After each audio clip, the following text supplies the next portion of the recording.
Yo. Hello, everybody. Welcome to the Sandbox Saturday stream. It's not Saturday. Wednesday. We're just gonna say it's Saturday. Welcome to the Wait, is it Wednesday Saturday? stream.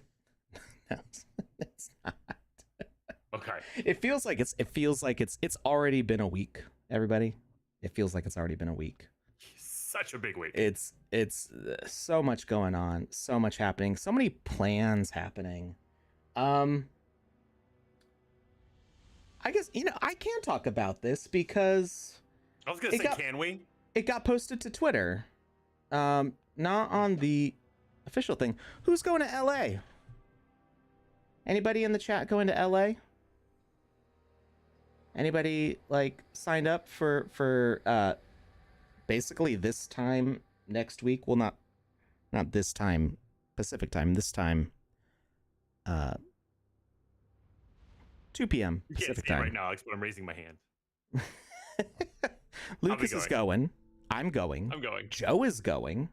Becky is going. Seb is going. There's gonna be a bunch of other people from staff going to hang out at the Sandbox LA office for a fun time. And we're gonna be doing a sneak peek of things to come in the sandbox. Get Things to come, you say? Yeah. Like what? Like new versions and features and stuff, as well as the Sandbox Awards 2024. We're gonna be giving out, I want to say it's 20. It might be like 18. It's like close to 20 if it's not actually 20 awards for the best experiences and builders in the sandbox this year. We'll still be doing the council's Sandies New Year's Eve, I think is the plan for that. And did it hit $1, Panda? It did. Just now? I was just gonna say, like, It was at 95 cents earlier. Like, dang. Yeah. To wish I all was- those people that asked us when sand $1. We should have told them next Well. week. If we could go back. December 4th around 11:40 a.m. Mountain Standard Time. Nobody uses Mountain Standard Time, Lucas. Nobody lives out there. Nobody does. Nobody at But all. you know what? It's Oh, yeah. 10:40 Pacific Standard Time. Yep, Coinbase is saying that it's $1.05 right now. That's 6 wild. p.m. or 6:40 UTC. There we go. December 4th, 6:40 p.m. UTC. Bam, baby. Panda says I actually did it as a joke. I do not believe. Well, I mean, we knew it was 95 cents earlier, so Panda probably did it as a joke, and then went, "Oh wait." Yeah, Coinbase right now tells me that's $1.05. I mean, it's gonna fluctuate minute to minute, but. Garnican says, Panda, got any jokes about the lottery numbers? Hey, Nobble TPM here in Dread Manor with me right now. Is this gonna be a mage raid, Alex? It is going to be a mage raid, so if you are participating in mage raids, you can go ahead and hop into Dread Manor by the one, the only Cyber Dragon. Also, This is Cyber Dragon's gig. Okay, this is I remember Cyber Dragon's reading about game. this. Yeah. Oh, I'm excited to play this now, even more than I was before. I am SR20 says no ducks to claim. They may have all been claimed. I'm not sure. I think there were 15 of each available to claim. Was it 15 of each or 20 of each? I believe it was 15. I think it was 15. Panda may have turned off the claims. I think she got a little angry because apparently my ducks were being claimed faster than hers were. Lucas was in the lead. Panda and I were tied, and she's like, "This has never happened ever." Panda's Sorry, not not competitive sorry. at all. So, and Lucas always wins. So, she should have expected. I never compete. I don't know what you're talking about. All right. So if you want to join us, make sure that you are in the latest game client version. I did see an update today. Let me see if I can pull up the... There we go. So I'm in version 0.10.16.202. So if you're not in that same version, you might not be able to connect to the same instance as me. But if you would like to try, we are in instance 877234. I just put it in the chat. If you need it, you can do it after you're in the game. You do have to be loaded into the same experience. Click /join in the chat, in the game chat, not your Twitch chat, not your YouTube chat, not your Twitter chat. In the in-game chat, do the /join space 877234, and that will let you join the same instance as us. And you might want to wear a Wizzy hat. I can see Panda is wearing one. It looks more like she has a ponytail, like a little top knot thing going on with her absolutely wild Madball's head. I'm surprised that she's wearing the Madball's avatar for parkour, because I find Madball's parkour particularly difficult because their legs go into their head when they jump. I love it so much. Cyber Dragon may have the instance locked to max 7. Oh, okay. Well, it says there's 9 in here right now. So we've already broken the game. Now if you are area. Now what we should probably do is we've got a couple ambassadors in here. We should probably spread them out to various instances. So it says that we're the only instance right now. So if more people try joining, it should make another instance.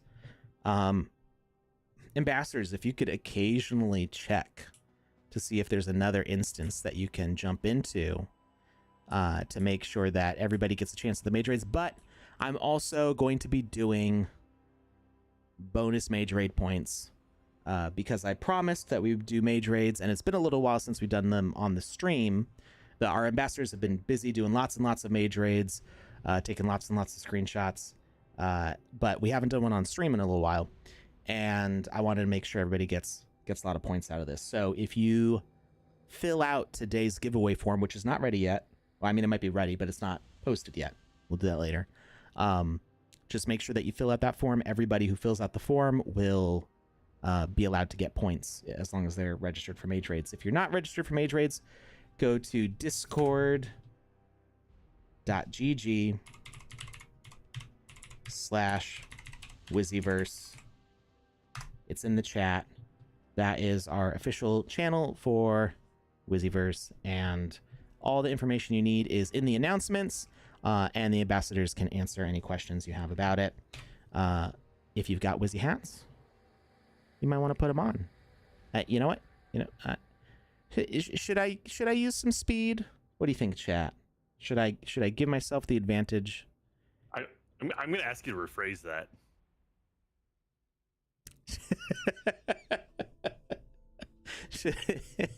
Should I wear a hat that has a speed bonus? Oh, okay. Because I've got Moonleaper's incubating hat with 69 speed. I've got the Benefactor Mage hat with 76 speed. I don't know that I have any faster hats than those. I mean, it is the Moonleaper. You're not leaping over moons if you're going slow, so... No, you gotta hit that escape velocity. Gotta get them hops. Nobody in the chat has said no yet, so I'm gonna say yeah. Let's wear a hat. Now, also, speed doesn't do me a lot of benefits in parkour because I tend to overshoot my targets. I get very used to how much to space my jumps. There is no hat needed to participate. The hats give you bonus points. So when we take a screenshot in Mage Raids, you can do a shout out in the chat and be like, "When Wizzyverse," to like motivate me to finish. I mean, I really want to finish. There's just been so much going on behind the scenes that I've not been able to get the Avatar project ready to launch yet, but still working on it. The hats are only if you want bonus points. So you can get 1 point as long as you are in an instance with me. Because if we are somehow not in the screenshot, like if you get stuck somewhere or something happens and I don't get you in the screenshot, we do /players in the chat, /users in the chat, which gives us a list of all the people playing with us in this instance. So I get a screenshot of that. So everybody whose name in that list who is part of Mage Raids, registered for Mage Raids, will get a point for that. If I can see them wearing a Wizzy hat in the screenshot, they get a second point. And if they've shouted out something about Wizzy or Wizzyverse in the chat, then they get extra stuff. So I mean, we'll do a little screenshot right now, I guess. Who else here? Let's make sure everybody's hat is in frame. I mean, you gotta have it in frame. Yeah. Oh, I didn't have the chat open though. There we go. So I get a screenshot like that, and then our ambassadors have a form that they upload it to, and then Dr. Metaverso and Jazzwolf are very graciously helping with this, and they tally up everybody's scores. We are still catching up because our ambassadors have been so active. They've been getting like over 100 screenshots a week, and we have to manually like look at them and count up everybody's points. So it's been a little bit overwhelming, but they are catching up, and we're having a fun time with it. So no purchase necessary. You just have to register on the Discord. You don't have to have a hat. But if you have a hat, you get some bonus points. And we've got various prizes going on for these. I want to reveal those as soon as possible. But again, been really busy. I was going to have them done forever ago. And then I had to plan this event for LA. and that was only half of the things I had to do. So yeah, we got a lot of stuff going on. All right. Let's get ready to jump around. I feel like we're pretty loaded up. So let's take a look around. We're enjoying this spooky music. We've got some crows here. Corrupted Raven says, "Gah! Welcome to Dread Manor. Join the exhilarating elimination race. Collect gold along the way. Test your skills in the 3-cup game to secure crucial advantages. Seek further guidance and tasks from my fellow Ravens scattered throughout the manor. Holders of the VIP NFT, take heed. You are granted access to the secluded area within Dread Manor. Here, you'll uncover 2 exclusive quests and enjoy a generous gold increase bonus. Gain access using the purple portal in the graveyard area." And I think I do have what I need. Look at this cool creepy door. Cyber Dragon put a lot of love into this one. Oh, I do not have the party games key, so I also don't have sand at the moment to get that, so that will have to wait for another time. But we've still got lots of other stuff we can do. Let's see about starting up a race. Is there a race going right now? Oh, there is currently a race. You can see at the bottom there is a race going. It's on level 2 right now. There's only one person in that race, and they have not qualified for level 3 yet, and they've got 12 seconds left to do so. So I think what we'll do is we'll grab this crow, and then we'll go line up for the next race. What you seek rests atop the roof. This tree stump shall mark the start of your ascent. Time to climb. All right, time has run out. 0 out of 0 qualified. I don't think level 3 starts if level 2 had nobody qualify, but we'll see. We gotta wait for these doors to open up. There's a whole bunch of different doors around here that say join race, but it's also in progress. So we gotta wait till they open up. Oh, here we go. Everybody ready? We're gonna jump in the race. Shinnikil is asking how they enter. I know you answered their question of can they participate with no hat, but have we walked people through how to jump in and join us? In game or in mage raids? That is the question. So so if you want to jump in this game, did I paste the link in the chat? I think I did, but I'll do it again. This is the experience link. You can start playing from there. Now, I think this instance is full. Oh, race started. Let's go. But you can see who else you can play with. And if you want to join us, I did put the instance in the chat earlier. Lucas might be able to find that. But whether or not you're able to join that instance depends on if there's open spaces. But hopefully we'll have some ambassadors jump in. Whoop, whoop, no, I fell off. All the way back to the beginning. I'm trying to do the, wait, I don't have the, like, hardcore quest. Oh, you know, the hardcore quest you need the party key for, don't you? Panda would know this. I was skipping the checkpoints because there's an extra, like, hardcore quest if you skip the checkpoints. But because I don't have that quest, I think it's because I don't have the key. Alex. What's up? I'm back. I was gone for a little bit. I don't know what happened, but one of the things that happened was my video's now messed up if you take a look at the stream. Oh, you disconnected. Hold on. Yeah, I guess I did. I don't know what happened there. I fixed it. Thank you, thank you. Mm-hmm. How much time I got? Oh, I still got a minute and a half. That's lots of time.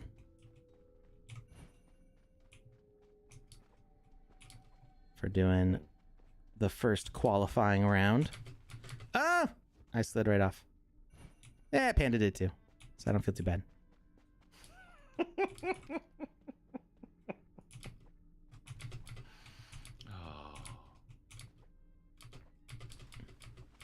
Ooh. Hey, we made it. Ta-da. We qualified. Come on, Panda. Get over here. It's just me and Joe Crip over here. GG, says Joe Crip. What have I got for stickers? Has a almost a Hogwarts vibe, like Hogwarts meets Haunted Mansion. Parkour vibe. I like it. Mm-hmm.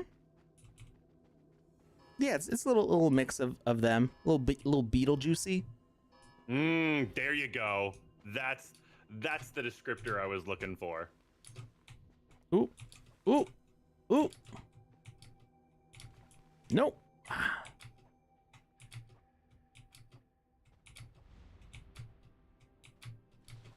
Nope. Nope. Nope. Nope. Nope. I'm sliding down. Stop sliding. I was like, why is he trying so hard? He's walking on a floor. I get it. Angle. Yeah, slippery angle. It's a slippery angle, and once you start sliding down, it's really hard to recover. Mm-hmm.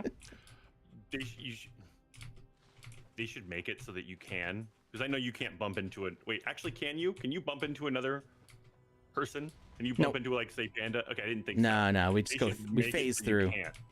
Yeah, they should make it so you can for experiences like this. That way you could, like, push. Get in each other's way. Or a Loki and down, push Panda down and jump off of somebody. Like, get purchase off of somebody else falling. That would be a wonderful mechanic to include. Sometimes that can be fun, and sometimes that can just be miserable. I know that sometimes things like that happen in, like, Fall Guys.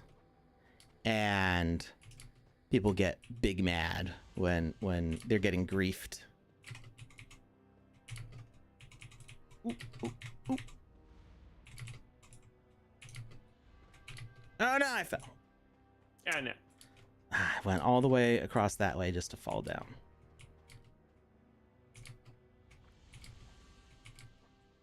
And and oh, I did not realize there was a gap there. I've still got a minute and a half, but this next section is pretty brutal. And you know, I can't remember if I've ever actually gotten to the end of this experience. I've tested it pretty extensively with Panda. But I was always trying to do the hardcore quest to do it without any checkpoints. And I don't think I ever actually... I know I never actually beat it with the hardcore quest. But I don't know... come on. I keep on switching. Stop. Meow. I was about to say, I don't know if y'all can hear that, but Oh, I'd yes. be very surprised if you couldn't. It is quite loud. I have... Oh, is it too loud? No, Can I no. shoo him? No, no. Okay. I like the sound of meows. I have a very affectionate kitten, Mm-hmm. and And a very old kitten, if I recall. he's only like 12. Yeah, I don't think you can call them a kitten anymore when they're middle-aged. He is a kitten until he is no longer an animal. Are we on the same page? Sure. Okay, I'm glad to hear that. I actually I got into a little bit of an argument no. with the vet. I was talking to her about my puppy. I'm not going to qualify. And she was just like, "Oh, I'm sorry, your dog's a senior." And I was like, "I'm sorry. Do you appreciate me being your patron?" And she's like, "Excuse me?" And I'm like, "This is a puppy. If you want me to be a client, are we on the same page?" And she was just like, "Yeah, I guess so." And she's like, "Oh, you're one of those." You're one of those, yeah. And I'm absolutely 100% one of those. They're either a new puppy or an old puppy, or they're a puppy. Mm. Unless they're like, you know, a mean dog, and then they're a dog. But that's usually just because they have a jerk owner. But for the most part, they're just puppy. Like I work with a dog rescue, and I'm the guy who wrangles the bigger, scarier dogs when they are rambunctious, if you will. Mm-hmm. And we had this one pup in. I think he was like 125. He was a big boy, and he was growling and he was snapping and he was very angry. And they left me alone with him for a little while, and they came back in like it was like 2 hours later, and I was laying on the ground in his kennel, like he was taking a nap and I was napping on him, and they're like, what happened? How did you do this? And I was just like, I just treated him like a puppy. And eventually he came around. That, and I had a lot of food in the cage with me. But yeah, just big puppy. All right, we've got an ad break starting in 30 seconds, so... Or 20 seconds now. So I think... actually, the ad should be done about the same time the level 3 race is done, which I did not qualify for because I was too busy talking about puppies. My apologies accepted. When have you ever apologized for that? You'd have to give them for them to be accepted. I was gonna say. All right, we'll be right back.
everyone, we're back.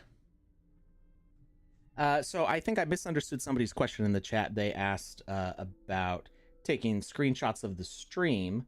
So I thought that they were talking about the mage raids, which if you are doing the mage raids, you don't have to take any screenshots. That's just for the ambassadors to do. So the ambassadors have their own scoreboard. They get points whenever they take screenshots. So they are incentivized to take the screenshots. So you just got to play with them and they will take the screenshots.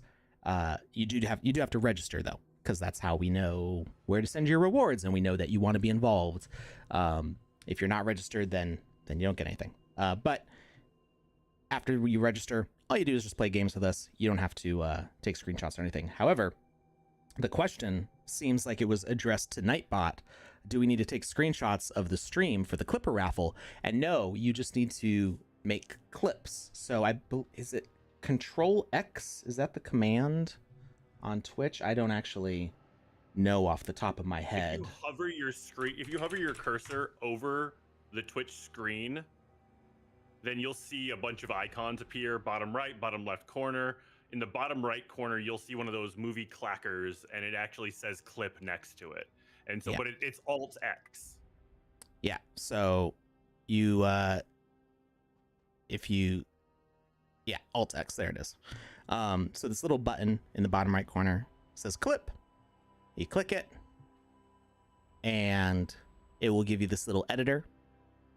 And you can select you can select where you want the clip exactly. So you pick the start time and the end time for the clip, and make a title for it, and then save a clip, and that will go to our channel over here in clips, which I guess there hasn't been any top ones in the past 7 days, but there have been several all-time clips. So once you've set up the clip, Panda just looks through the recent clips and picks out the ones for the raffle. We need sand for $5. Whew. Okay, let's let's slow down. I need to get some more sand before we go to $5. Let me do one thing. Wait a second, I'm doing something. Which is buying sand. All right. Yeah, if we jump straight to 5 after skipping 2. I mean, if that's even like, that's even possible. I mean, I know we have gaps where like the markets will go to sleep and then they'll close and then they'll reopen, and there's like that market gap in there. But crypto never sleeps, so yeah, that's not a thing here. You don't wake up to it being a different, like, or to a big jump like that in one instance. It's called like time travel. Yeah. You'd have to skip the continuum. I was gonna say, yeah, you have to skip through some steps there. But speaking of time travel, we got a wonderful game by Terminator that I checked out this morning. That that's single player, right? It was fun. Is it single player or multiplayer? I do believe it is. I do believe it's single because I didn't see anybody else in there. Yeah. I was running around killing robots and stuff. So yeah. I have not played the Terminator one at all yet. Oh, I fell. Is that all right? Oh, is that a little ladder icon above the? Yeah. He put those in there to like make note where you can climb up places. I like that. Cyber Dragon is a very thoughtful designer in a number of ways. I mean, he's obviously incredibly talented. His experiences look wonderful. They're aesthetically very pleasing. He takes a theme and he really rolls with it. And on top of that, though, like he's a very talented like programmer. Like he's got a lot of knowledge that he just pulls out of the ether because his brain is so wrinkly. But then also on top of that, like the way he designs, like I said, is very thoughtful. Like those little ladder icons above the vines, like that's going to help new players out a lot. I know you and me, we look at vines and we think, oh, we got to climb this. We can't. We get disappointed. It's like seeing a vine you can't climb is just like, no, thank you. It's like seeing a glass of Kool-Aid you can't drink. It's just like, what is happening here? But for him to put those little icons there, I really like that. It's the little things. What? I got it wrong. Oh, I was number 2. Okay. All right. Well, another race is opened up, so let's jump in. Oh, wait. Spectator area. Wait, is the race still going on?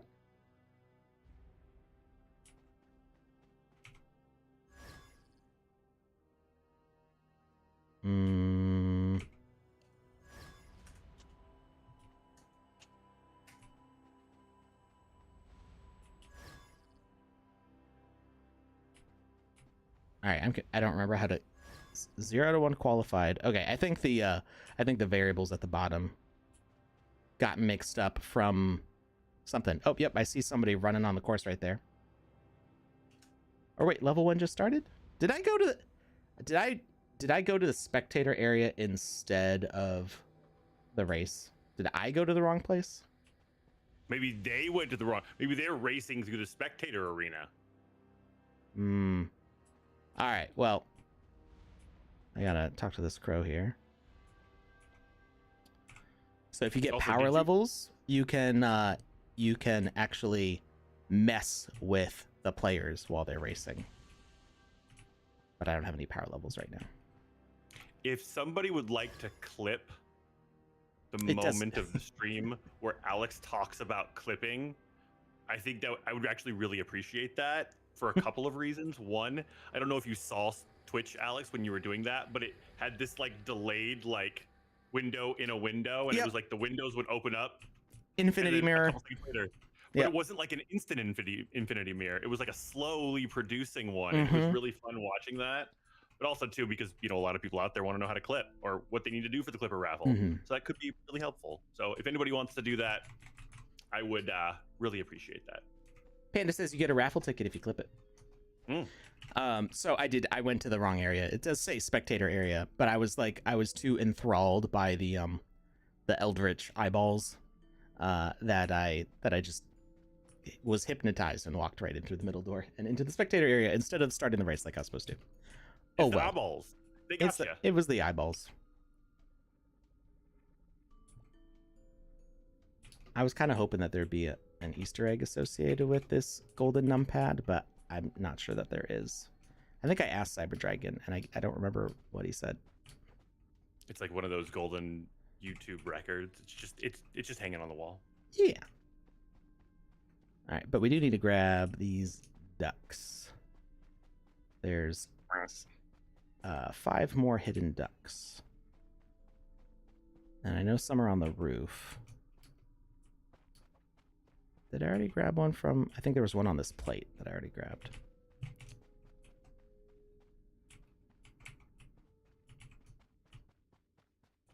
Let's try in the NFT room.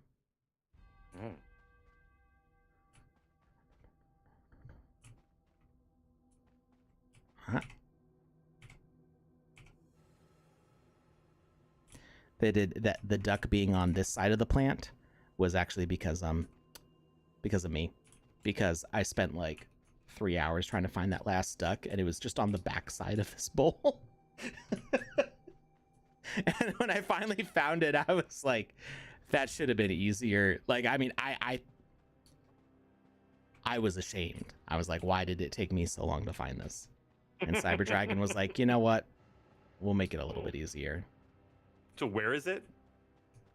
I picked it up already. It was on the front side of this bowl. It was on the back side of the bowl before, but I took too long to find it. He's like, if it takes you this long to find it, then maybe we can improve it. And see, the ducks are all gathering in front of the demon duck. Oh my word. Oh, registration closed. No! I was looking at the ducks. They started the race without me. It's okay. I'm going to go find more ducks. Them ducks done hypnotized you, Alex.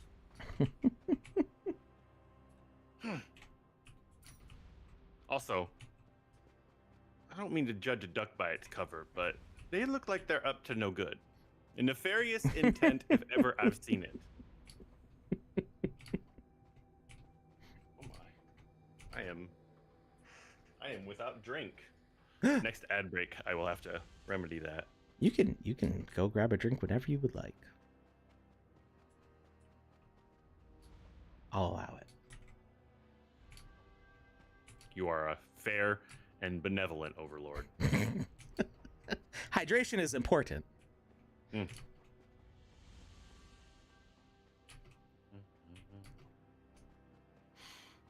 Earlier, you said something about a giveaway form. Mm-hmm. What exactly are we giving away today? Well, everybody who signs up is going to get Mage Raid points as long as they're registered for Mage Raids. Okay. And I believe we're giving away an Alpha Pass. Panda, are we just giving away one Alpha Pass? Are we giving away more?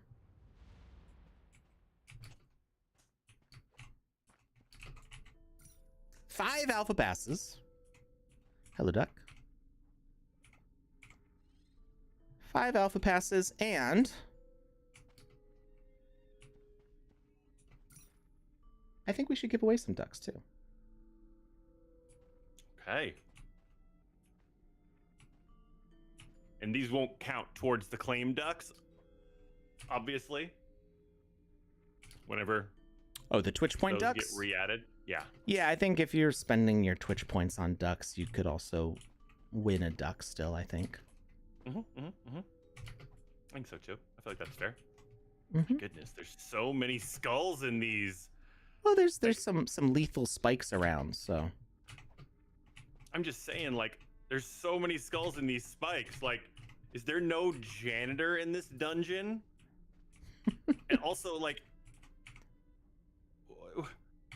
where are all these people coming from? Are these other participants? If they are, I'm very worried for your safety, Alex. So it's kind of weird for me to make a book recommendation because I don't read as much as I should. Say more right now. But when I was in, I want to say high school, I read the sequel book.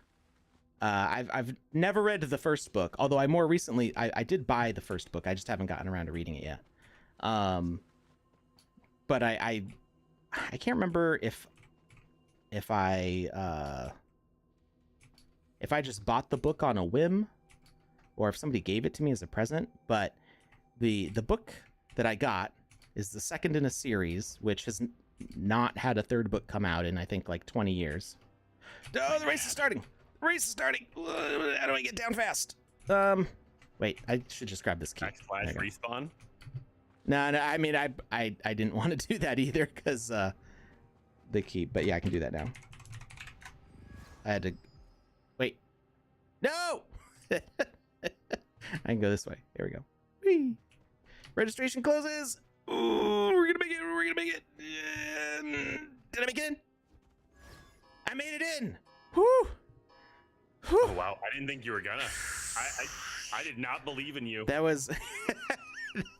This is what happens to doubters. Extreme Arcader is asking if the Mage Raid form and Alpha form have not been shared till now, right, guys? That's correct. We have not shared that form yet. Oh, right. Did I finish saying what we're giving away? You 5 did Alpha not. passes. You also didn't finish saying what you were talking about. It's the ADHD is strong today. The ADHD is strong with this one. Okay. The form, so we can share it, is 5 Alpha passes, 2 Lucas ducks, 2 Alex ducks. Yeah. Maybe. They're Lucas's ducks to distribute as far as his goes. I still don't have one. Well, I mean, that's Panda's fault, but I'm not saying I'm giving away your ducks. You're giving away your ducks. So if you don't want to do 2 ducks, you want to do 2 ducks? We'll do 2 ducks. 2 ducks each. Panda, do you want us to give away 2 of your ducks too? I qualified. Where's my? I didn't see my opponent. Oh, there they are. Ian, the IT guy.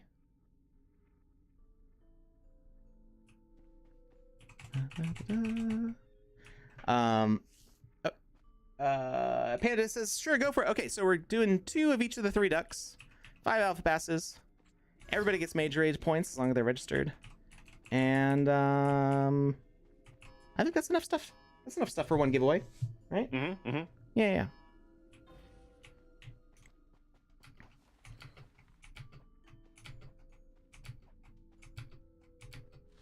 No. Stop it. Oh. Zumzi's asking who won the first to sell out ducks race. Nobody's won that yet, but glad you asked, Zumzi, because currently I'm in the lead. I'm just did you not win? PandaPops right now. What do you mean? I thought you won. I thought you were like 1 away from winning. Well, 1 away from winning is not winning. Well, but that was days ago. I didn't know if there had been more claims or not. Oh. Because the claims were disabled. I thought that maybe so far the Lucas duck is winning. 12 redemptions. Me and Alex are on 11. Oh, okay. So there's still 3 left before you've won. Right. I believe so. Okay. Also,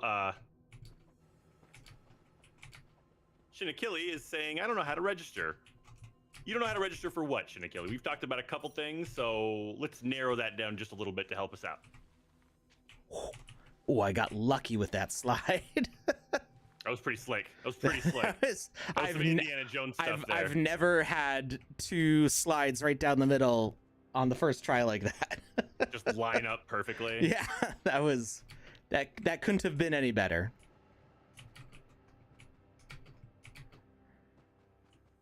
All right, this part is not my favorite part. Well, this part's not so bad. It's the next part with these tilting or opening doors. Oh, okay, that wasn't so bad.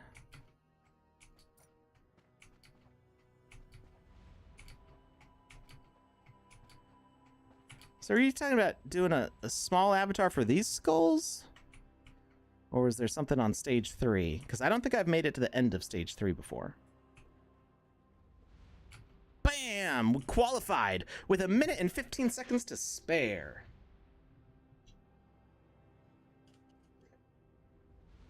Register to be a part of the game and get rewards. Well, it's free to play. So if you just go to sandbox.game, make your account, you can start playing Alpha Season 4 right now.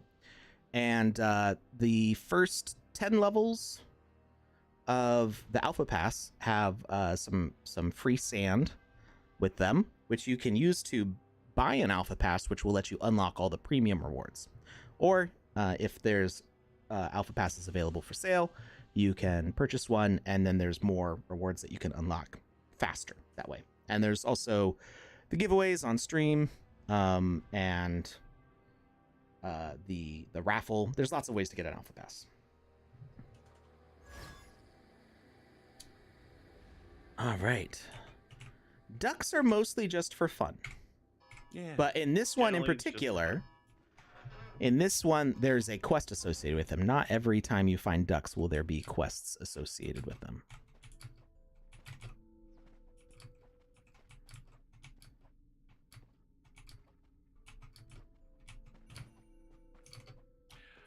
Shinakili's saying they're talking about the giveaways. Well, for the giveaways, what you need to do is wait for us to drop the form, which we haven't done yet. And once that's out there, you fill it out, and bammo. You will see a link in the chat. When it gets dropped. And it hasn't been dropped yet. Lucas is just like teasing it a bit. Oop. Oh, no, I fell. Well, I was trying to figure out what exactly we were giving away today before dropping it, because I needed to know whether I needed to add. Because there's a question in there that says, if you win a duck, which duck would you want? I need to stop going for that coin. That's what I need to do. Like 2 of the ducks or whatnot, so I don't want to just have to check everybody's wallet for every duck, which I could do. I do like looking for ducks. But this will just make it a little easier, and I wanted to know if I had to put Panda in there or not.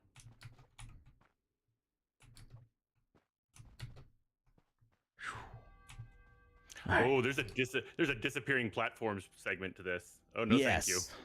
Except that the platforms don't lose collision; they just become invisible. Oh, Yeah, that I'm okay with. yeah. I'm much more okay with that than the typical like platform disappears and you fall, because that's a bit much.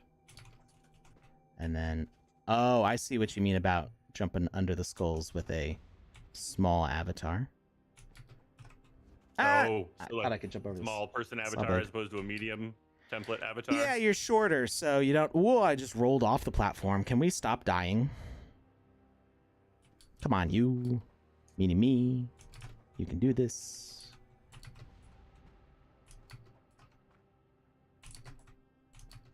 So I think I have to crouch to, like, get under. What? I was crouched.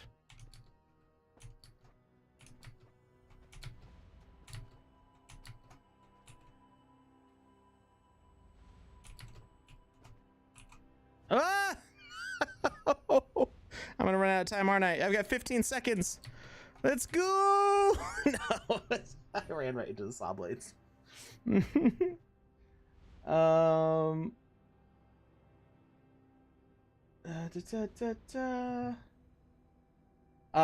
you redeemed a Wizzy staff, I just probably have not sent it out yet.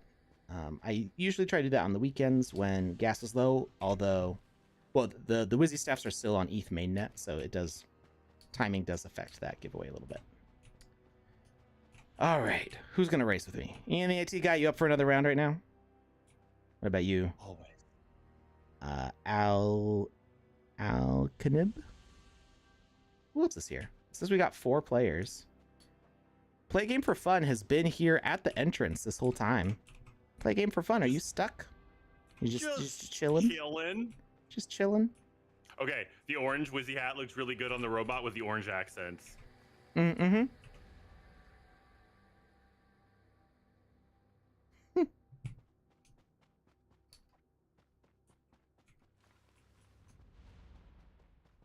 Oh, did somebody jump? Play game?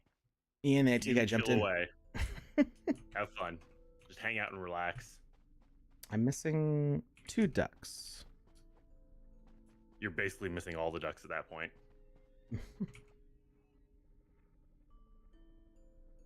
Well, I know there's one in here. That's what the key on the roof was for. I like that. And then I feel like there's one in a grave. But I might be misremembering.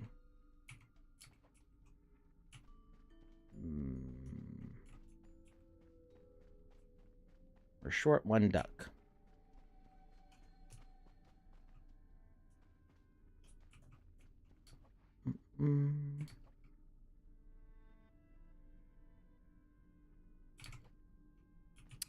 Okay, so I didn't finish with my book recommendation. So the book, and I haven't read this book since high school.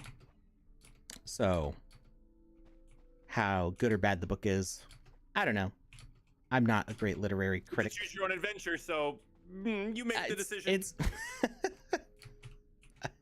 It's not a choose your own adventure. However, it is themed around Dungeons and Dragons, because the author of the book, I found out more recently, is actually like a dungeon master / like author of various like campaigns. Like that's what his normal job is writing like D&D campaigns.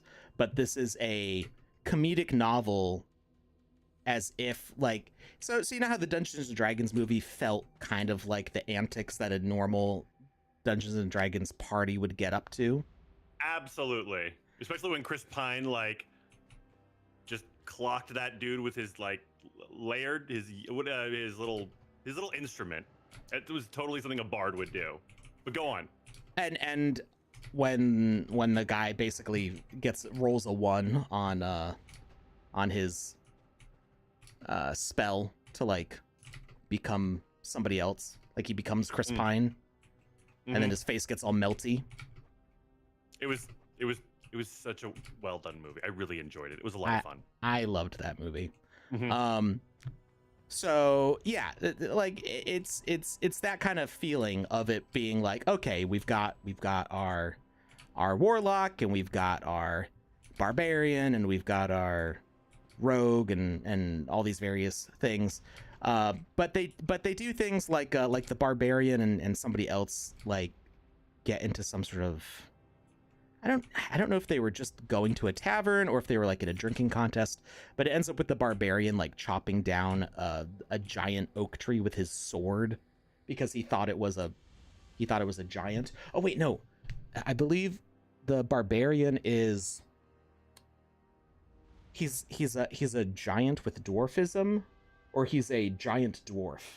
I don't remember which way it is, but he's like the same size as a normal human. but he's called either a giant or a dwarf depending on which one he actually is. Anyway, the book's really funny.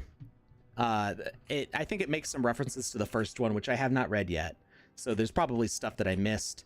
And it ends with a cliffhanger, and so far the third book has not been written or published yet, so keep that in mind. You're gonna end on a cliffhanger and then not know what the next phase of the story is as they go to defeat the necromancer or whatever their quest is. I don't remember. But the book is called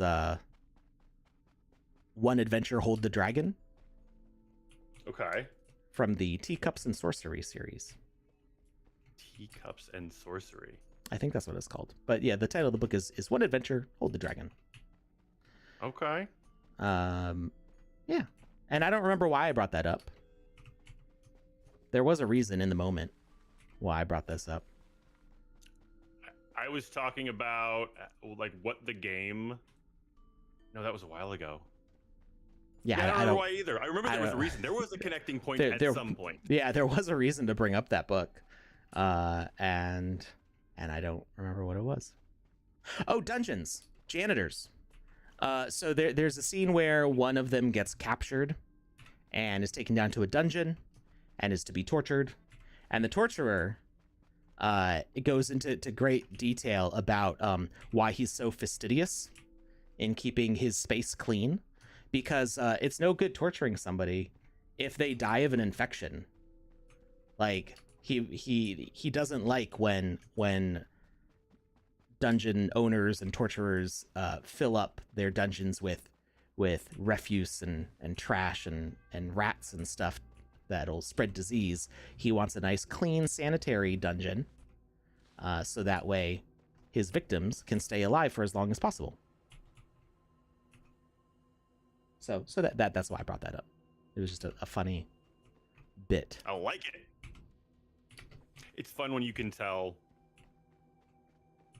what an author enjoys or has been a part of in their life through their writing, when it's not a direct like, I love Dungeons and Dragons, when you just see Dungeons and Dragons playing out in the writings of the author. I have a couple authors that I am really fond of, and you could just totally tell that they have played more campaigns in their life than I've been alive.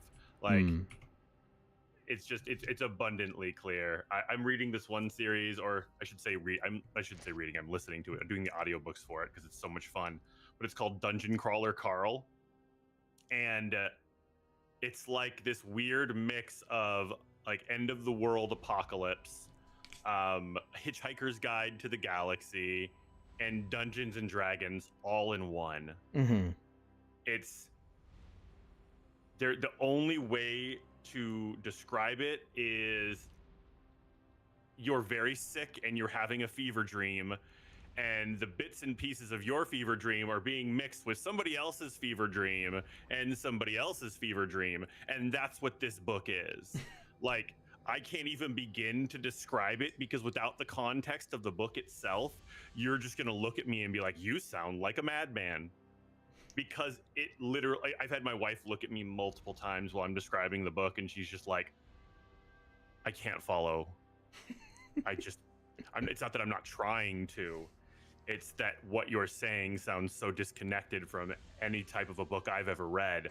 I have no context to understand what's happening right now. And I was just like, that's fair. And then I brought out like multiple movies as examples and Dungeons and Dragons as like a foundation. And she's like, I kind of get it now, but still a little difficult. And she's not wrong, but it's just, you can tell that the author just loves Dungeons and Dragons and sci-fi. And so he just mashed the two together, and it came out with this beautiful work of art.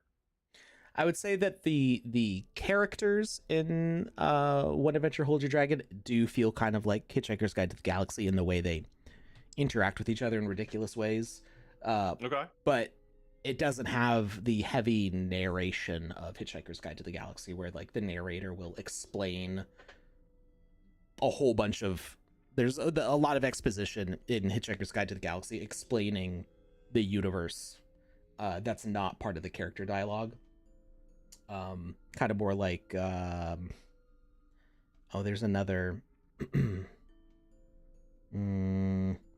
I thought of another story that has a heavy narrator like that, and I lost it. But yeah, but the characters are kind of similar to that. If I remember correctly, the author of that book, When Adventure Holds Your Dragon, also wrote a sci-fi book that I read back then, which was told from the perspective of a marketing agent, or like a marketing a person who was involved in doing marketing for businesses, and what happens after Earth is contacted by aliens and becomes part of an intergalactic network of corporations that have to figure out how to advertise. So it's like, how do humans adjust to the new galactic economy, the new galactic paradigm? Yeah, well, now you're trying to make products to sell to aliens who don't see on the same infrared spectrum as you. So it was talking about like inventing I think they invented a cup that had a suction cup and was shaped just right to like hold liquids to drink from, so that like you could suction cup it to things around you so your cup wouldn't float away in space, but also your liquids would stay inside, or maybe it's like a water bottle, something like that. But then they were trying to figure out how to do the advertising on the box, or the like the instructions, and they're like, okay, well, we've got this species which can't see, and this species which can't hear, and this species which like sees in X-rays, and this one which will like sense things on like a gravitational scale, but they don't have common senses like other senses. So it was really interesting to like the problem solving of like issues that don't actually exist for us as humans. But I don't know, if we meet aliens, maybe they will someday. Have you ever heard of the Voyager Golden Record? Yes. So when they were creating that, they were kind of going along with the same thought process of how do we communicate with a species that may not have the same senses as us? How do we make this, how do we put this together to convey points to somebody with no context, or a completely different kind of context? So yeah, it's really cool. I like that a lot. I think they made it clear that like numbers were counting in binary, and that because they figure like, okay, if anybody's done any like computer kind of stuff, they've probably done binary at some point. And then they have to define like it's like the decay period of like hydrogen or something like that. There were like atomic equations like done in binary, and then that you could define like the length of a meter, and then define like light years and like our position amongst various stars. So yeah, I found that really interesting. But the other interesting part is that they had some artists work on artwork to go with that thing. And I believe it was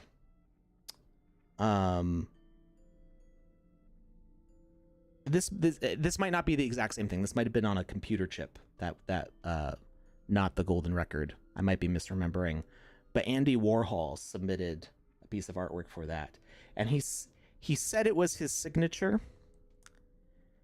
It's a crude drawing of a penis.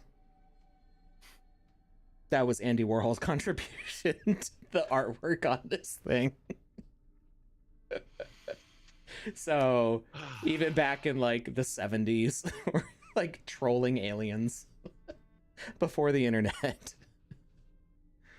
Well done, Andy. Well done. Yeah, I have thought it would be interesting if, like, as an artist, we were trying to like think about like, okay, there's classical art and Renaissance art and modern art and all these different interactive art, music is art, performance art pieces, and something that came up with the movie Dune is trying to do the soundtrack, or it was either Dune or Avatar. I think it was Avatar actually. The music director for that movie was trying to like come up with an alien song, alien form of music that would make sense for their world and like what their instruments would be and how they grow as a society with no human Earth influences.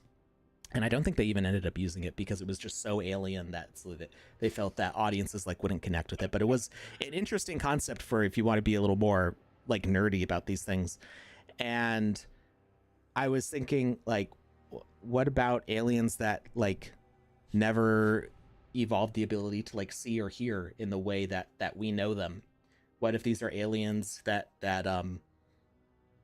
they only sense things through gravitational forces or taste?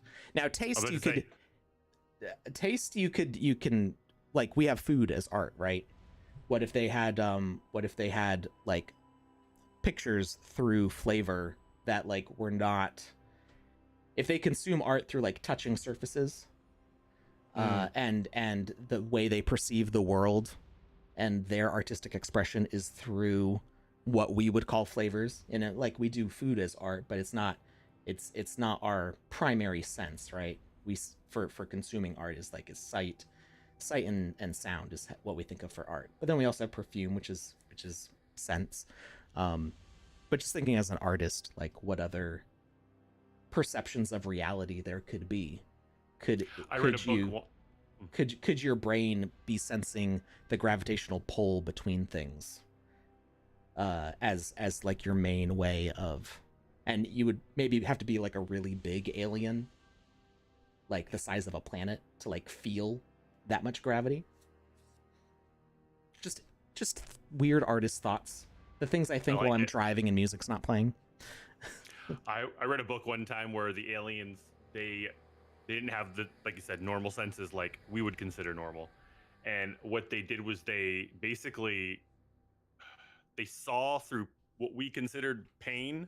Like they would get hurt and that would send a stimuli to a portion of their brain that would generate a picture off of it. They weren't actually getting hurt, but it's like when the humans were doing like tests on these aliens, that's how our instruments registered it from our standpoint, was they were seeing through pain. And I thought that was a very interesting way of describing the setting. Mm-hmm. All right. I think that maybe we should jump into another instance where there's more players. But I need to finish this quest to talk to the Raven on level 2. Oh, it's at the race. Let's jump at another race.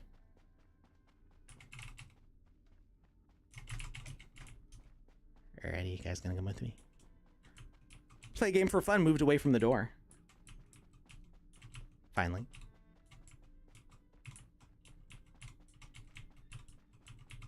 Play a game for fun. Let's go to the door.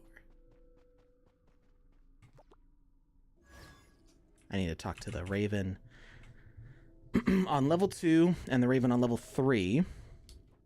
And hopefully I can get through level 3. Well, it looks like I might be running by myself. Alright. Let's go. And then once I'm done with that quest, we will see about what other instances there are. Did we drop the giveaway form yet? We did. Okay, good. I did that. a bit ago, actually. Okay. I know we were Actually, rambling on close. about things, Yeah. but it was interesting things, I think. Ooh. I've never actually taken this path before. I've always skipped that checkpoint. Apparently, it was good that I never took this path before because I'm struggling with it. Oh my goodness. How far away are these books? You know what? I'm going to go this way. I've always gone up this bookshelf side here,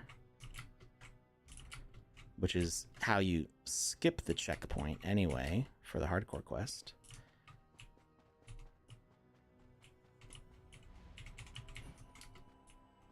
But I don't have access to that quest, so it doesn't even matter.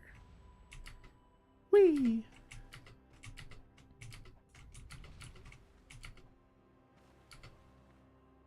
With a minute and 45 seconds to spare. Qualified. Panda says, jump, Alex, jump! Well, now I need to talk to the crow. Alex what to do. I don't think I've ever said no to jumping. I've never said yes to it.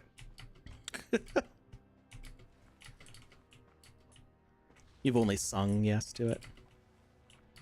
No, I don't like jumping. I don't like it when my feet leave the ground. Oh. Well, what good is leg days if you can't do a nice jump? I can walk through walls like the Kool-Aid Man. That's pretty awesome. I really like that. What if you could jump through walls? Like, I don't know, not like the Kool-Aid Man, but like, I don't know. Who jumps through walls? Can not me, apparently. I can't get up this stupid thing. Come on. I did it so smoothly last time. Let's go. Oh, okay.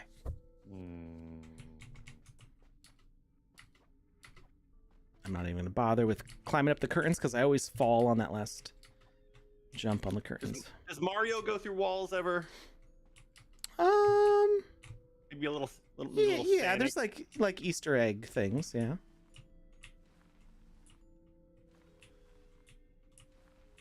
I know I've blown up some walls as Link. Yeah, I guess it depends on your definition of jumped through. I'm sorry, I didn't mean to say Link. Zelda. As Zelda, yeah. Some bombs on some walls. As Zelda? You played as Zelda to bomb walls? I'm confused now. Maybe I didn't. Usually play as Zelda, right? Zelda's usually the main character in like all the Legend of Zelda games. Lucas, or are you playing as Link? I'm having a brain fart. Help me out here. It's Link. Only in the newest game do you play as Zelda, which I've only just started. I haven't gotten very far yet. Yeah, you're playing as Link. I don't know what's going on. My brain. I don't know either. You also don't play as Metroid. You play as Samus. As Samus. Yeah, I know. Metroid is the bad guy, sort of. The eggy things. Yeah. Yeah, I guess like not all of them have a Metroid, right? Like I don't think the Metroid is in the most recent one. I don't remember actually if the Metroid's in the most recent one.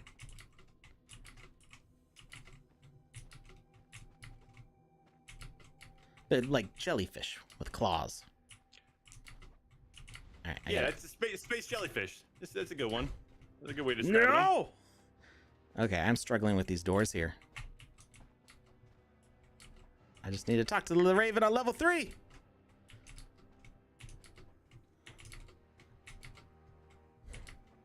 My left arm is starting to burn as I mash these keys.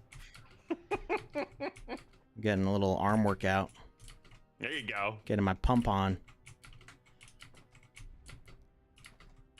Crawl, crawl, crawl, crawl, crawl. 11 seconds. We can do it. We can do it. Oh, why'd you fall? Why'd you fall? Why'd you jump off? I didn't want that to happen. No. Oh. I'm not going to make that in 4 seconds. That's too far away. Okay.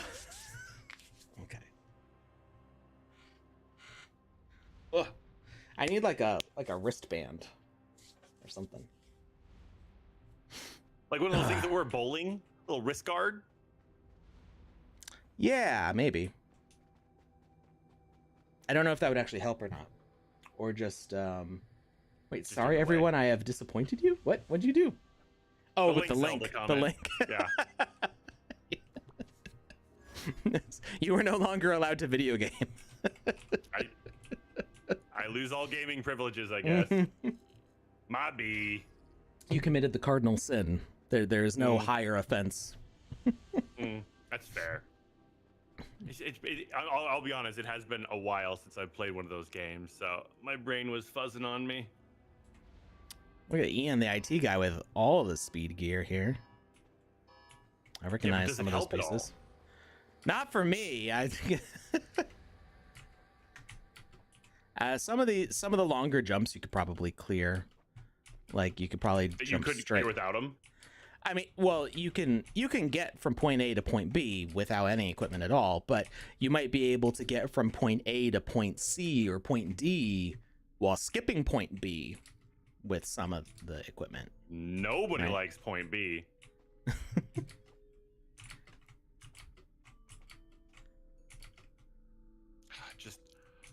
I've said this before and I'm going to say it again. Like the logistics, if you've never made a parkour course, then I don't think you truly understand what goes into it, because one of the things that you have to consider is distance every single time, because there's only so far your character can go. And so a lot of what's happening here is carefully planned out distances, because if you make things too close, it's too easy. If you make them too far, they can't reach them. And so you have to constantly keep up that mechanic and that baseline in your head when you're plotting this out, when you're planning it, when you're laying the pieces on the board, so to speak. Yeah. And this is such an expansive parkour course. I can't imagine how long this took him to do. So part of it is like getting the fundamentals and knowing your distances. So like you just set up like a blank space and figure out, okay, when I do a normal non-running jump, how far of a gap can I clear? How far can I clear with a running long jump?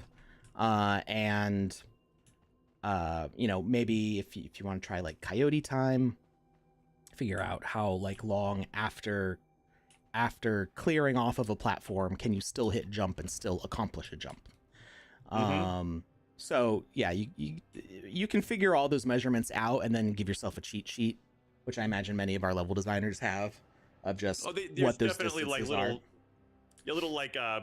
I know one of my team members built like an in-game tool. It was an asset, and it would show like jump distances, and they would lay it out like, okay, if you're going at a 45-degree angle, it can only be this high, or if it's straight in front of you, you can go this. And they just laid that out on the board for parkour stuff. But that's something you have to make. It's something you have to build. That's a tool you have to test just for it to be viable. Yeah, and so you want to do all those measurements with no equipment.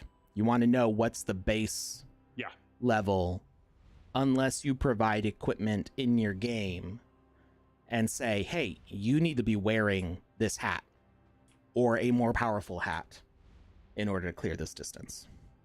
So if you make it a part of your game, then it's you can start to stretch the limits.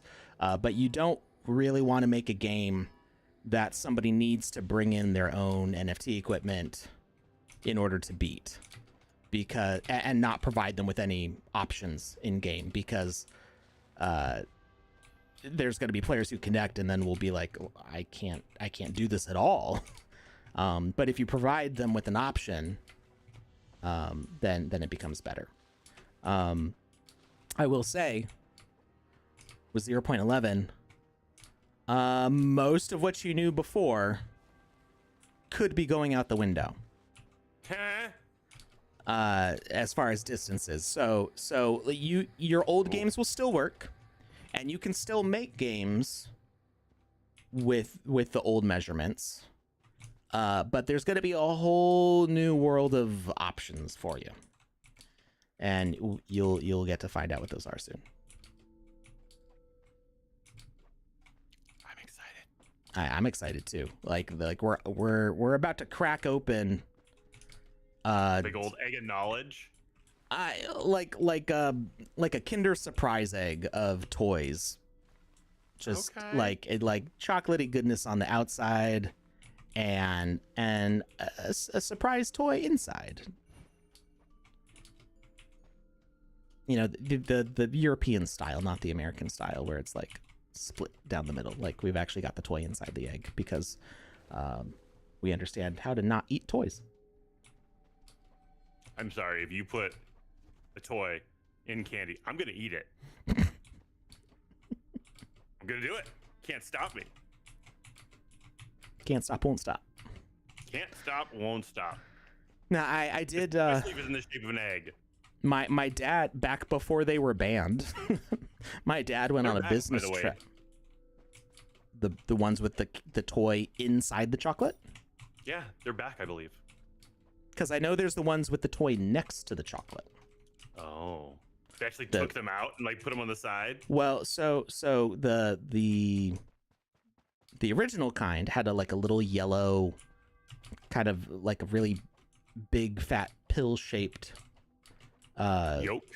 Yeah, yolk with whatever the prize was inside. Oh my gosh, can I jump up on this door? Thank you.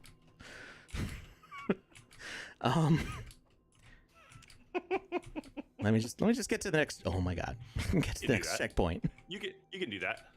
We'll allow it. Unless you fall, then I'm just gonna, constantly distract. I love all the eyeballs in this. Oh my goodness, they're wonderful.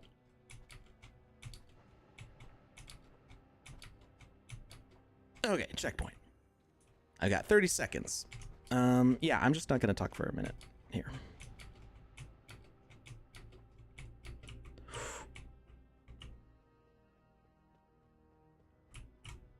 Garnigan says also, remember, not all potential players are as skilled as Panda/Alex. Good point, Garnigan. Most of them, no, I shouldn't even say that. I was gonna say most of them are as skilled as I am, but that's not fair to them because, yeah. Where's the Raven? The Raven got sick of waiting for you, and so he left. Where's the Raven? Oh, here it is. Okay. It wasn't. The other ones had like a yellow highlight around them, which is why I missed it the other time because it just wasn't glowing. Oh, I have a quest to get first place on level 3, and currently I'm the only competitor. So if I can actually get past the end here, then that'll be me.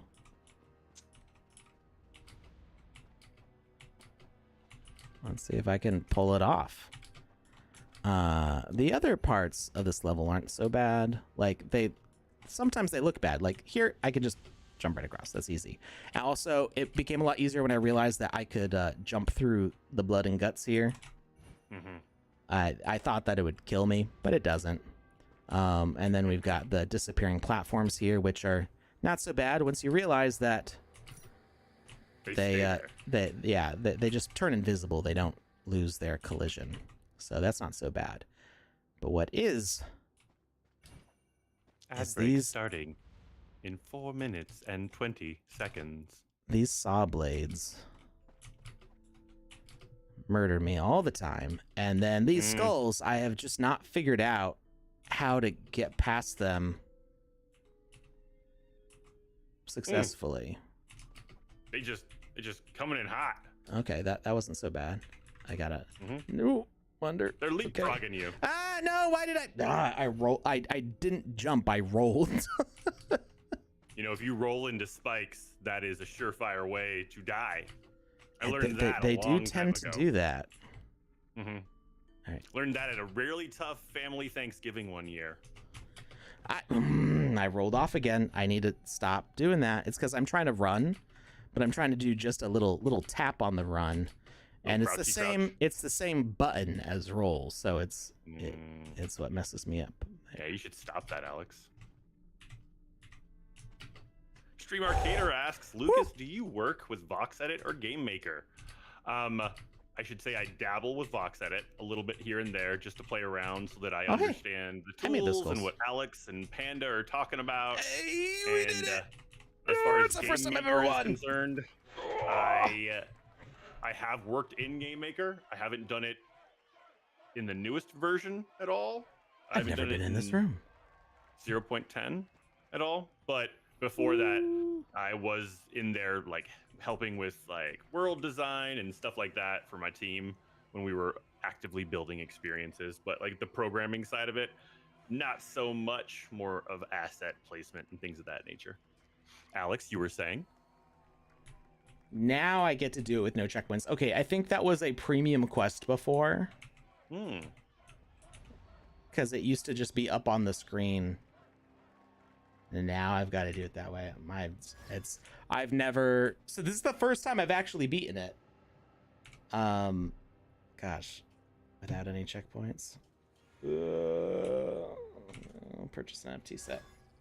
I'm not going to start before the ad break finishes. Yeah, it's smart. I feel like I was answering a question and I stopped because I wanted to concentrate. And now I don't remember what question I was answering. Yeah, you did say I'll talk about this after. No talking for 30 seconds, and then you're like, no talking for a minute. If only we had this recorded. Yeah, if only there was a way to go back. Oh well. Oh well.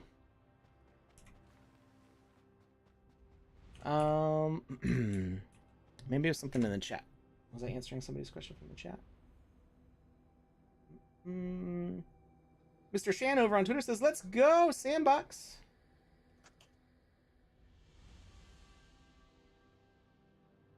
The yoke's on you. I don't know what you're talking about over there. Kinder eggs. The yoke's on you. That's what made me remember.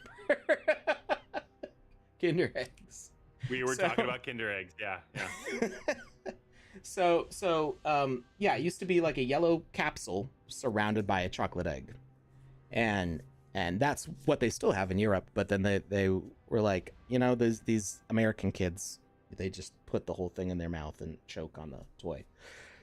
I don't think that ever actually happened. Seb leaked a lot of stuff in an X space recently. I did not know he did that.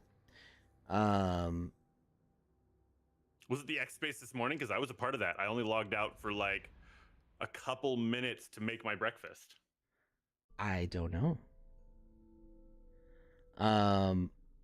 And so now it's the Kinder, is it called the Kinder Surprise? But it's like imagine a silly putty egg, the way it splits in half, and one half is the chocolate and the other half is the toy.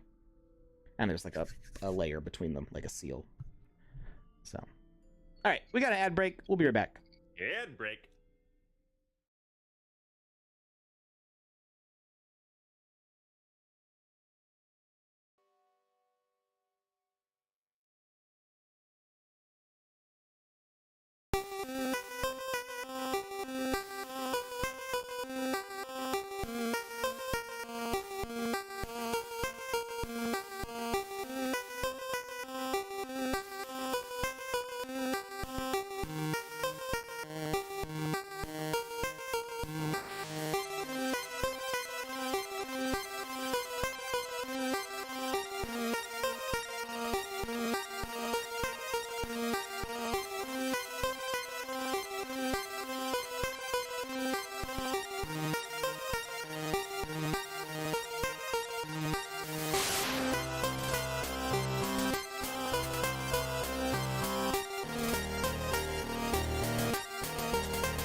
And we're back. Hey, everybody. So yeah, that Kinder Egg. Like I said, it's like a silly putty egg, splits down the middle, sealed off. Toy on one side, chocolate on the other side.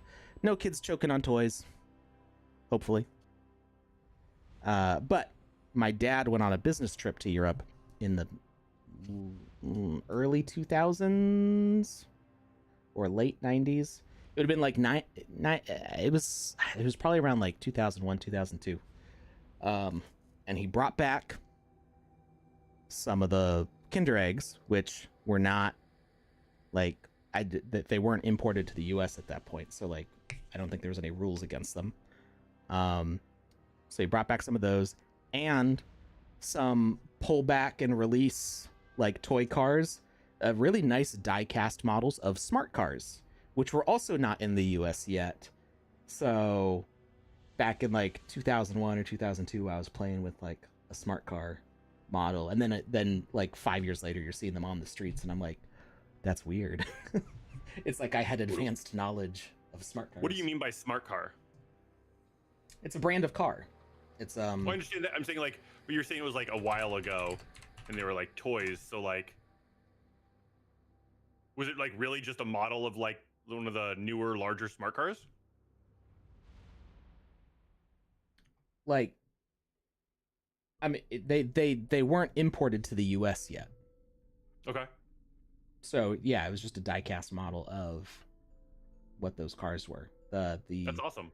They first started making them in 1998. Oh wow.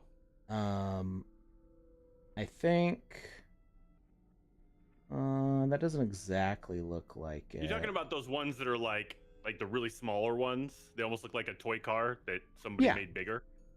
Yeah, they almost look like a VW Bug. Yeah, they're like just a compressed car. Okay. Yeah, this thing. So. Yes, that's what I was thinking about. When did they start bringing them to the U.S.?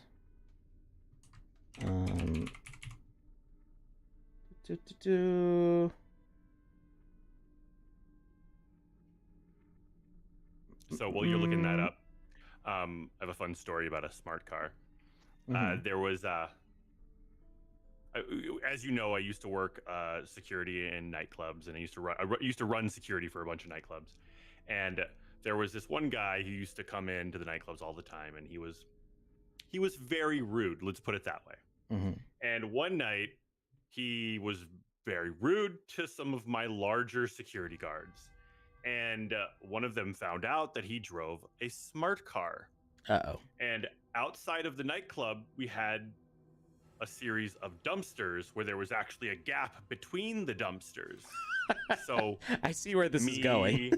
And 7 other security guards managed to move his car between the dumpsters. Yeah, they don't weigh very much. It was facing the front and the back of the car, where it was like that scene in Austin Powers where he's trying to turn the little thing around. Yeah, right. Yeah, it was there for a while. Like, they had to get like the waste management company to come out and move the dumpsters just so he could drive it away. And then it may or may not have gotten towed after that because it wasn't supposed to be parked there. Like, I don't know what happened. So yeah, my wife and I call that a Tony turn, when you do like a because you got a 2-point turn, you got a 3-point turn, and then you got a Tony turn, because when we were in college and we just started dating, we went to a friend's house, and it was just we would all gather at our friend Jimmy's house, and there would always be like 10 or 15 of us there, just because his parents are really laid back and cool, and they had a pool, and it was just everybody would go to hang out at Jimmy's house because it was fun. And one of these nights, Tony, our friend Tony, had to leave, and they had like a long driveway in like the woods, and he was like really nervous about running into a tree on this unpaved driveway path, and we're like, there's plenty of space, but he just was like with like literally, I'm not even exaggerating, a 12-point turn, and we're just like, Tony, come on, any one of us will do it for you, just leave. Like the rest of us are trying to go, and we're waiting for him just to. Oh, Tony. So yeah, that's what we call the Tony turn. So the smart car was first exhibited in the USA in 2002. Where'd it go? At the MoMA, Museum of Modern Art in Queens, and then in 2005 they showed it at North American International Auto Show in Detroit, Michigan, and then in 2006, a division of the Penske Auto Group would officially start distributing the smart car in the United States and Puerto Rico. So yeah, it was literally about 5 years later after I like had the toy of this car from Europe. It was just like, oh, cool. This is the thing that I've known about forever, and now we're getting them in the US. It would be like, I don't know, living in Japan and finding out about some cool like Corvette that like wasn't going to be wasn't being sold in Japan, and then 5 years later, like having a toy of it, and 5 years later it's showing up. That is pretty cool. Yeah, it was just like, oh, neat. How much do these things weigh? Not much. It's probably in kilograms. Not much at all. The crossblade is 740 kilograms. That seems to be the only. I could do kg. The weight between 750 and 800. Okay, we'll be generous and say 800 because maybe he like, I don't know, left a water bottle or something in there. So like 1,800 pounds, 1,700 pounds, 1,800 pounds. Yeah, about 1,700 pounds. Between what you said, like 6 guys? It was 8 guys. Guys? There was almost more. So it's like 200 pounds per person? Yeah, it was not. I by myself, I can deadlift 400 pounds, solid. And I was one of the smaller gentlemen in that group by a long shot. So I don't really exercise for lifting at all, but I know I can lift at least 300 pounds just... Bloop. Yeah, because like I've had to carry around air conditioners and move refrigerators and stuff, and like I know that if I needed to, I could scoop an adult human off the floor.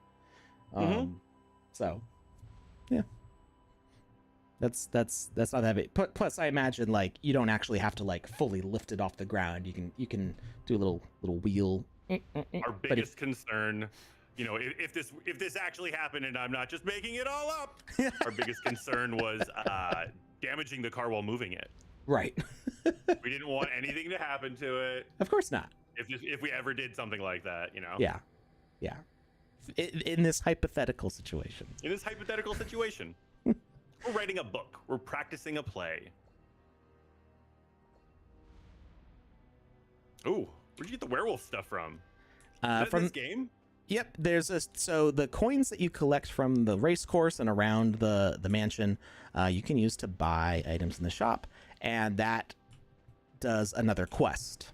There's a quest to buy a set and equip it, which I have now done.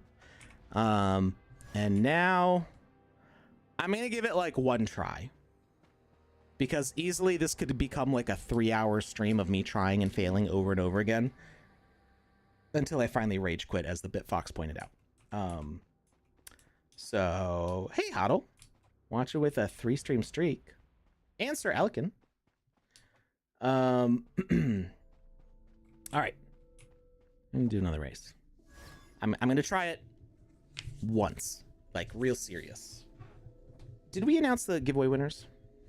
Doing that. I'm tabulating those right now, so I might go a little quiet for a bit. Okay. If I do, that's a good time for me to run this race. Yeah. Perfect timing.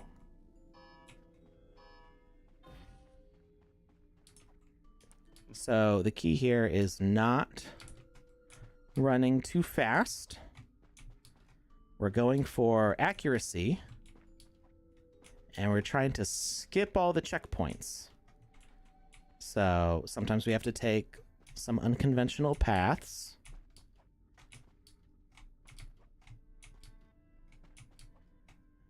And you can tell if you've skipped the checkpoint because it's not like lit up.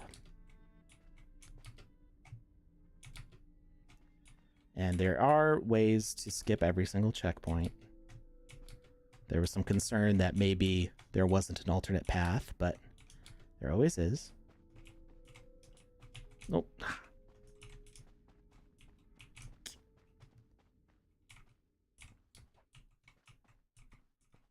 Just carefully around.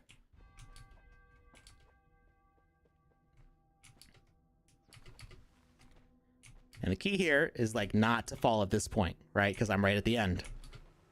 Really don't want to fall. And I made it. First shot. 0 deaths. Whew.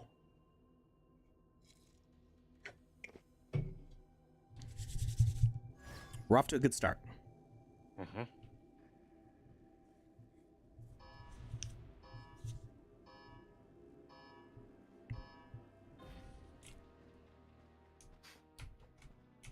It always cracks me up when when I'm doing the RNG for all this, and the same number gets called over and over again. It's like RNG, you're not doing the R part. Yeah.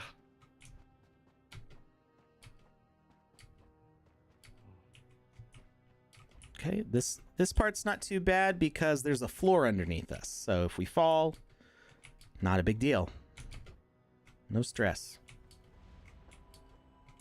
See, I fell, but it wouldn't have helped us much anyway. Oh, well, I got like stuck under the piano for a second there. But we don't want to take too long on it because it's the next part that's really one of the hardest parts for me of the whole 3 courses.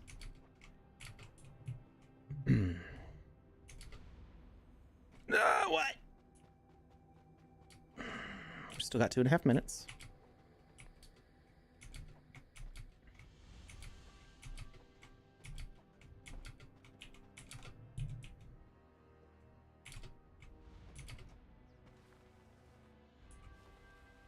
Nice, nice.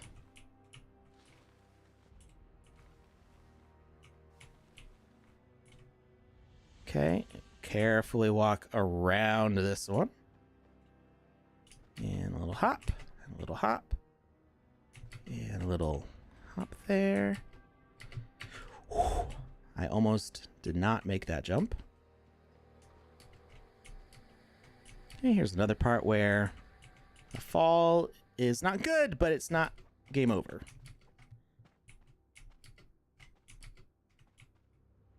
I feel like these doors turned, like they opened up before, and I feel like they're not doing that now, and I wonder if that was an optimization thing. I mean, if anybody's gonna optimize, I could see our friend Cyber Dragon doing it.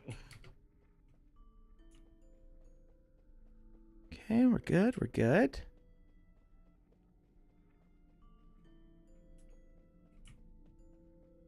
Nice and easy, and again, first try. That is the best run I've ever had on level 2. By far. Well done. Well done. All right, and now for the part of the game that I've only ever beaten once. Oh. And I had a good time on that too. I think I had over a minute left.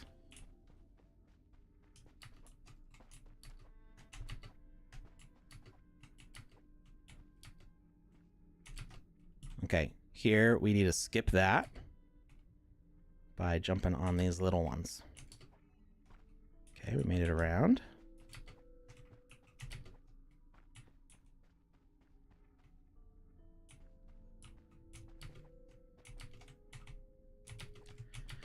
I just know those skulls are going to mess me up, though.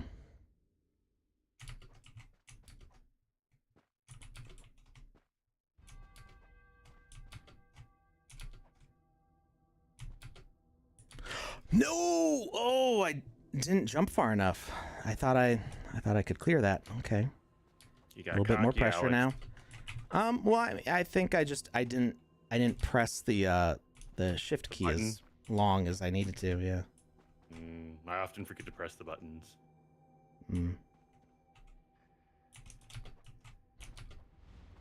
Okay, so I lost a little bit of time Maybe on that's that. why I'm so bad at parkour. You forget to press the buttons. I just forget to push the buttons. What? That I don't know what happened there. I didn't jump for some reason. I did press the button. Okay, we're running out of time here. Nope. Okay, that was me getting cocky. I thought I could long jump that. Oh, I did so well on the first two. I feel like if I don't make it this time, I'm justified in taking a second chance. Because I kind of didn't expect to make it through the first two without any faults. It's fair. It didn't jump again.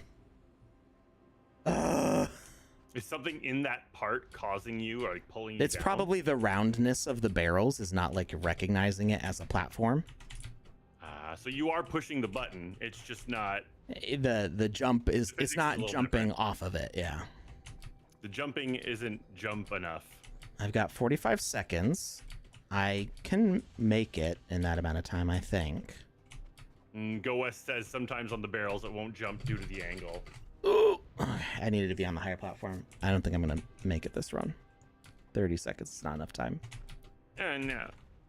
Especially if I just keep dying. I mean, that is a significant drawback. I don't trust Neuralink. That, I mean, I think like cyber technology is a cool idea, but I don't want surgery on my brain. Thank you. If I can help it. If there's any way that I can have the option to not get brain surgery done, I'm going with that option. I used to. All right. One of my favorite shows of all time, I think I've talked about it on the stream, is a show called Exo Squad.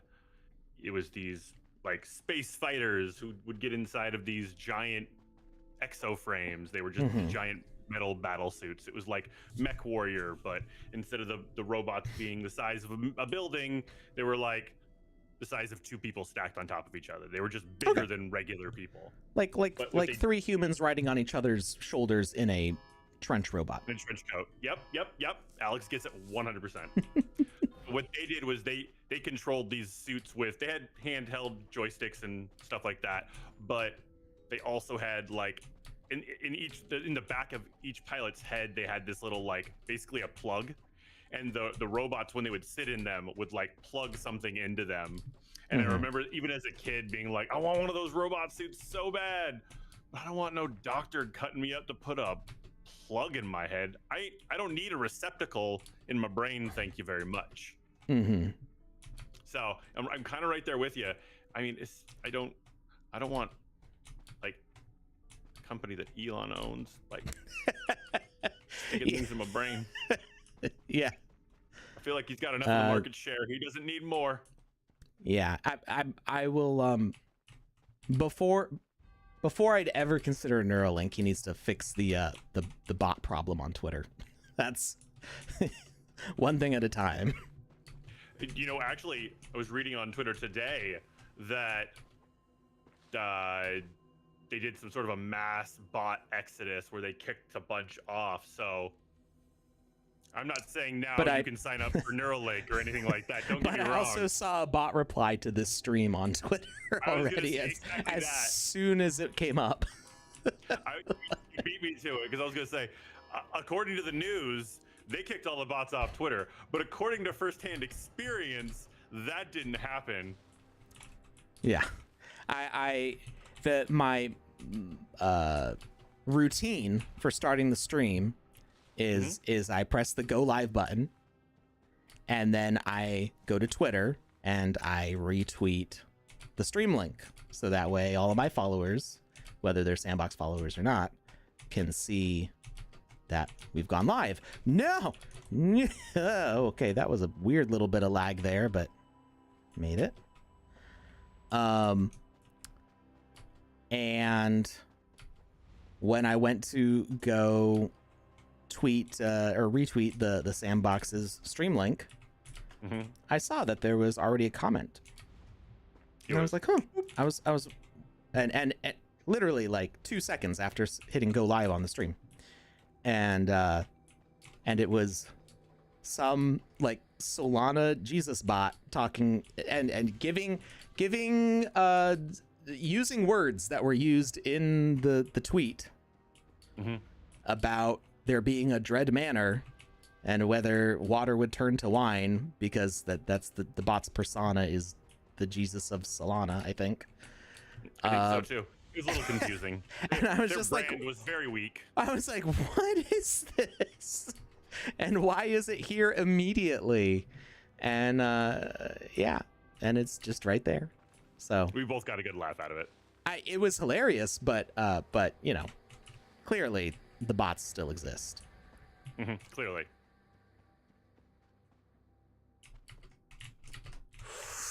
Oh, I hate that part. Ah, okay. I've got a minute and a half. Yep. I got those winners if you want me to talk about that. Yeah, you go talk about that. I'm not gonna listen. Yeah. Okay. So, what we're gonna do now is we're gonna read these off in batches. All right. We're gonna start with the Alex Ducks, and then we're gonna give away the Panda Ducks. Then we're gonna do the Lucas Ducks, and then we're gonna do the 5 Alpha Passes. Are you ready? Because I'm ready. All right, let's do this. I heard yes from literally everyone all at once. Thank you for all of you chiming in like that. I really do appreciate it. It's like the noise canceling headphones where like they all made the same tone at the exact same time and it just canceled each other out. Yeah, it was so perfect. Yeah. That being said, jumping into this here. To begin, the winners, because remember there are 2, of the Alex Duck are Nobbler RK. Nobble. I'm guessing that RK at the end stands for something, so I'm just gonna say Nobble. Congrats, Nobble and Artificial. Nobble and Artificial, 2 of the hardest names to say in the chat. You 2 win an Alex Duck.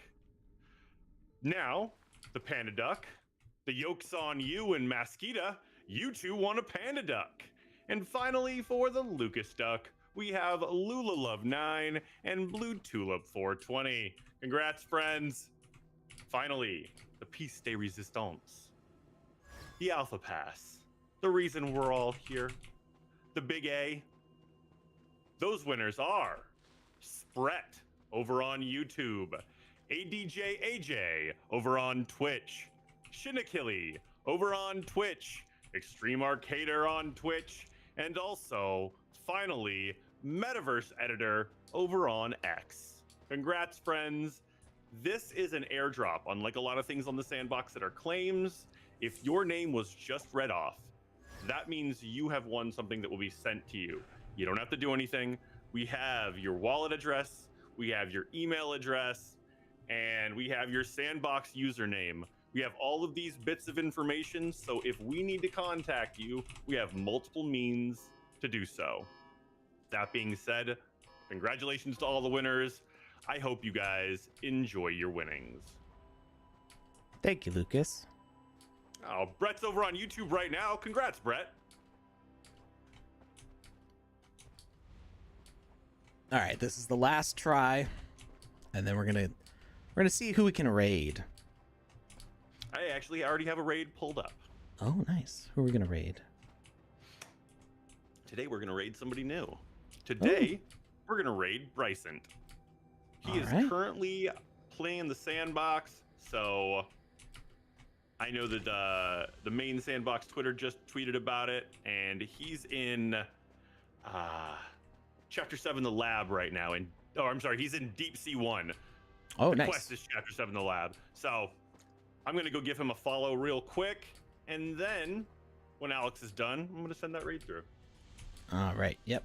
When I run out of time for this run, I'm done. That's it. No more. But maybe we'll make it this time. It's those barrels in level 3 were the death of me.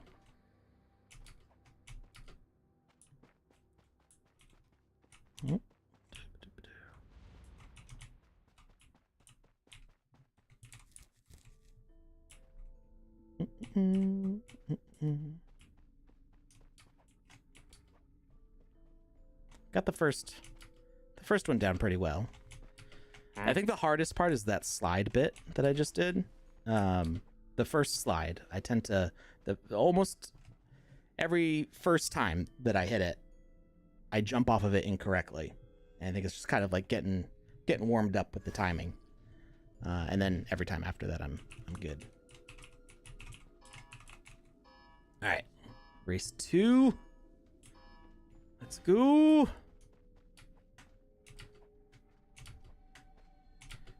Nope. Okay.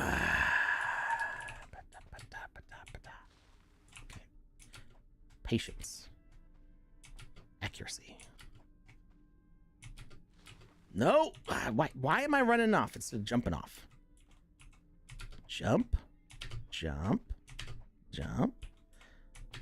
I'm putting those slap-based skills to use with my thumb and just whacking that space bar as hard as I can. Slap at a base. Slap at a base. I was never actually good at slap bass, but I tried. I can't read music to save my life. You don't have to read music to play bass. I'm also really bad at hearing like notes. That's a little more important. Yeah. What? Why no grab the curtain?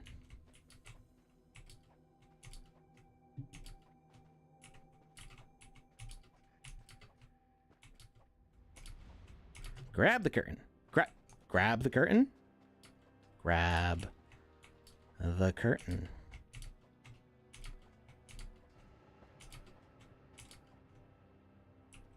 Grab the curtain. Thank you.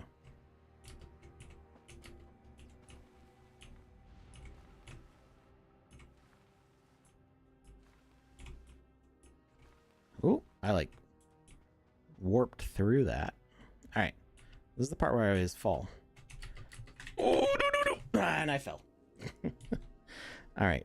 I got a minute and a half.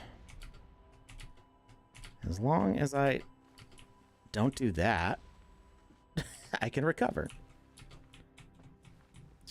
Yep, let's just slide all the way back down. We're in meltdown mode. Go, go, go. No.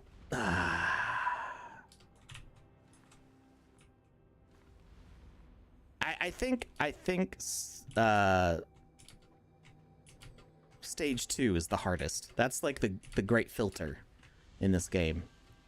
Whether you go on to win or not. Stage 3 is challenging, but all the sliding. That would be why I rage quit, is the sliding. This reminds me of the mini game from Canistry Run. Yeah. Sliding is just a little too unpredictable. Or like predictably difficult. Like you just know you're gonna have a tough time. I don't think I can make this in 27 seconds, but we can try. You could try. We're gonna try. We're just gonna Leroy through it all, and because there's no time yet. 10 seconds is physically not enough time to cross the space that I need to. I misread the room. My apologies. No. That's it. All right, we're done. Oh man. It's the Ultimate Racer quest is really hard. I don't think it shows up as a hardcore quest in the quest list, maybe because it's UGC. It should be hardcore because I'm not sure I know anybody who's actually done it yet. It's really hard to do it with no checkpoints. As you can see, I made it to level 3 and then it was just those barrels. If I could have gotten over those barrels. That first run was definitely the best that I've ever had. Mediocre, says Yumali Talks. Well, you know, I kind of slide through that pretty flawlessly. I did not ask for you to witness me, so deal with it.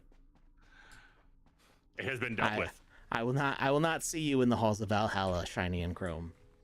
Well,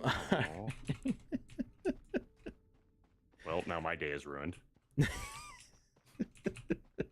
All right, let's go ahead and go through with that raid. Thanks everybody for hanging out. Make sure to tune in tomorrow. Tomorrow? I thought Panda said Thursday, but isn't it usually a Friday game night? What are we doing tomorrow? I have no idea. Panda said there was something going on tomorrow. Group stream. Nope, not group stream. Alex stream. Tomorrow was something about Mad Balls. Right? Where'd she say it? Maybe it was a DM.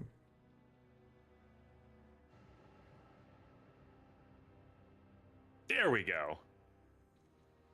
Got Raiders going through. Keep an eye out for a stream because we're going to be doing a Mad Balls group stream. Everybody jumping into the Mad Balls. I think it's just Panda's regular stream. When you tune into Panda's regular Thursday stream, make sure to be wearing your Mad Balls avatar because special reasons. I do believe she also tweeted about it. I could be mistaken on All that right. one though. But check out Panda's Twitter for more. Real quick. Yeah. That being said, thanks for stopping by, everyone. Have a good raid. See you later. Bye.